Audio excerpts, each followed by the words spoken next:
కాంగ్రెస్ తోనే గ్రామాల అభివృద్ధి సాధ్యమన్నారు రాష్ట్ర మంత్రి వివేక్ వెంకటస్వామి. మూడో దశ పంచాయతీ ఎన్నికల్లోనూ కాంగ్రెస్ అభ్యర్థుల్ని గెలిపించాలని పిలుపునిచ్చారు.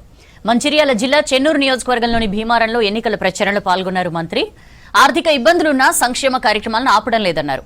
సన్నబియ్యం, ఇందిరమ్మ ఇళ్లు, రేషన్ కార్డులు ఇచ్చామన్నారు. మహిళలకు ఫ్రీ బస్ సౌకర్యం కల్పించామని తెలిపారు. కాంగ్రెస్ మద్దతిస్తున్న సర్పంచ్, వార్డు అభ్యర్థుల తరపున ప్రచారంలో పాల్గొన్నారు మంత్రి. మాటిచ్చిన ప్రకారంగా నీకు కోటి రూపాయల పనులు మన భీమారంలో చెన్నూరులో ఒక అభ్యర్థి ఉన్నప్పటికీ కూడా వాళ్ళ అవసరం ఉన్నదని చెప్తే కూడా నీకు భీమారం ప్రజలకు నీకు ఒక అభ్యర్థి కూడా ఇవ్వడం జరిగింది. అంతేకాదు 2 కోట్ల పైన, ఎందుకంటే అన్ని చోట సిసి రోడ్స్, నాలీలు అన్ని కూడా ఇవ్వడం జరిగింది. తర్వాత భవనాలు కూడా మన ముదిరాజ్ భవన్ కావాలంటే దానికి పైసలు ఇచ్చి ముదిరాజ్ భవన్ కూడా మనం కంప్లీట్ చేయడం జరిగింది. ఇంతకుముందు కేవలం ప్రాజెక్టులు పెట్టి, పెద్ద పెద్ద ప్రాజెక్టులు పెట్టి కమిషన్లు దోచుకున్నారు టీఆర్ఎస్ నాయకులు. సాయన మాఫియా, బియ్యం దందా ఇవన్నీ కూడా టీఆర్ఎస్ నాయకులు చేస్తున్నారు. ఇవన్నీ కూడా బంద్ పెట్టడం జరిగింది. ఆ 140 సరిపోదు, ఎందుకంటే చాలా చోట్ల కూడా సార్ మాకు కూడా కావాలి, మాకు కూడా కావాలని చెప్పి అడుగుతున్నారు.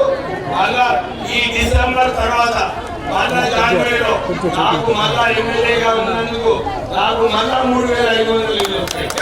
అయితే మీకు 120 ఇల్లు ఏదైతే ఇంతకు ముందు ఇచ్చిందో మళ్ళా 140 ఇల్లు మళ్ళా భీమారంకి మళ్ళా కేటాయిస్తానని చెప్పి మహిళా శక్తిని గుర్తించి ఈ రాష్ట్రంలో మహిళలందరికీ కూడా 21,000 కోట్ల రూపాయలు, 21,000 కోట్ల రూపాయలు మితి లేని రుణాలు మన మహిళలకు ఇవ్వడం జరిగింది. నేను చెన్నూరు నియోజకవర్గంలో మహిళా సెంట్రల్ గ్రూప్ తో ఉన్నారో వాళ్ళకు కూడా ప్రోత్సహించడానికి ఒక పెట్రోల్ బంక్ కూడా మహిళలకు శాంక్షన్ చేశారు.